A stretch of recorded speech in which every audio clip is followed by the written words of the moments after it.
صلی اللہ علیہ وسلم کا طائف کا سفر، یعنی جب پیارے نبی صلی اللہ علیہ وسلم اسلام دین پھیلانے کے لیے نکلے۔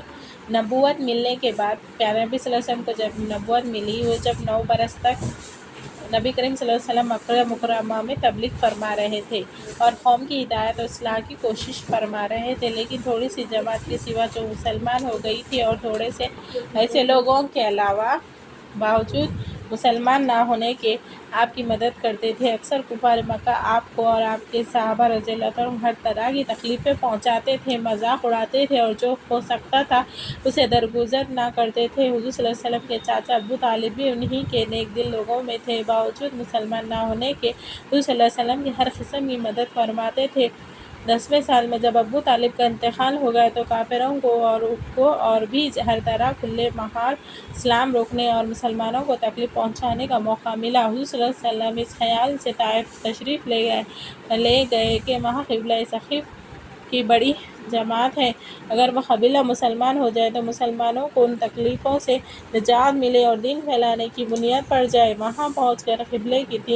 قبیلے کے 3 سرداروں سے جو بڑے درجے کے سمجھے جاتے تھے گفتگو فرمائی اور اللہ کے دین کی طرف بلایا اور اللہ کے رسول کی یعنی اپنی مدد کی طرف متوجہ کیا، مگر ان لوگوں نے بجائے اس کے دین کی بات کو قبول کرتے یا کم سے کم عرب کے مشہور مہمان نوازی کے لحاظ سے ایک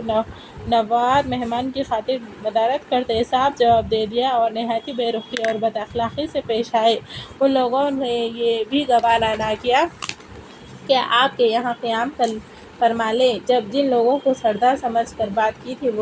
کہ وہ شریف لوگ ہوں گے، مہذب گفتگو کریں گے، اور ان میں سے ایک شخص بولا کہ اوہو، آپ ہی اللہ کے نبی بنا کر بھیجا ہے؟ دوسرا بولا کہ اللہ کو تمہارے سوا کوئی ملتا ہی نہیں تھا کیا جس کو رسول بنا کر بھیجتے؟ تیسرے نے کہا میں تجھ سے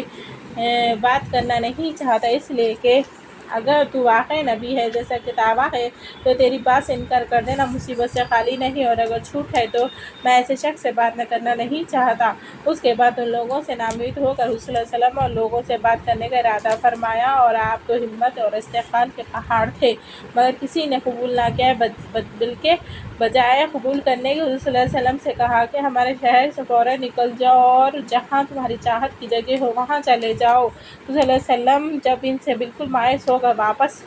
ہونے لگے تو ان لوگوں نے شہر کے لڑکوں کو پیچھے لگا دیا کہ آپ کا مذاق اڑائے، تالیاں پیٹے، پتھرے مارے، حتیٰ کہ آپ صلی اللہ علیہ وسلم کے دونوں جوتے خون کے جاری ہونے سے رنگین ہو گئے۔ حضور صلی اللہ علیہ وسلم اس حالت میں واپس ہوئے۔ جب راستے میں ایک جگہ ان شریروں سے اطمینان ہوا تو حضور صلی اللہ علیہ وسلم نے یہ دعا مانگی، اے اللہ، میں تجھی سے شکایت کرتا ہوں اپنی کمزوری اور بے کسی